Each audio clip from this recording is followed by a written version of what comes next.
Entre le Congo et les Émirats arabes unis, ce sont des relations fructueuses marquées par des échanges permanents entre les deux chefs d'État sur des questions d'intérêt commun.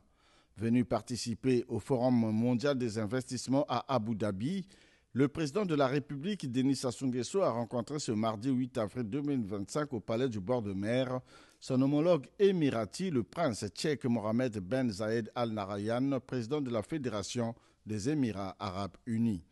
Une réception en toute convivialité qui place les relations entre les deux pays dans une dynamique de réciprocité pour une coopération gagnant-gagnant. Les entretiens entre les deux dirigeants ont été, somme toute, l'occasion de raffermir ces relations établies en 2007 et qui reposent sur un certain nombre d'accords qui s'exécutent normalement. C'est ainsi qu'au terme de leurs échanges, Denis Sassou Nguesso et le prince tchèque Mohamed Ben Zayed Al Nahyan ont assisté à la signature de l'accord global de partenariat économique entre le Congo et les Émirats arabes unis.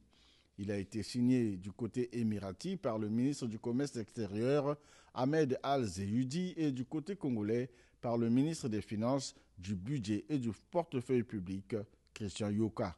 Un accord qui jette les bases d'une relation bilatérale renouvelée, dynamique, stratégique et mutuellement bénéfique. Cet accord prévoit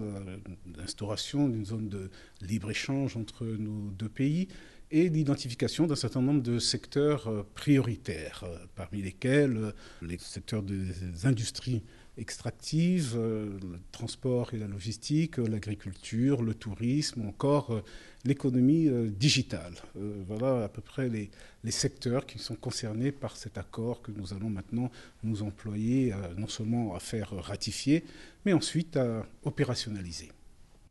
Notons que cet accord global de partenariat économique signé ce mardi à Abu Dhabi vient compléter le cadre juridique de coopération entre le Congo et les Émirats arabes unis, tel que celui de la concession pour la gestion et l'exploitation du terminal polyvalent dans le port de Pointe-Noire et celui de l'exemption de visa pour les détenteurs des passeports diplomatiques et de services.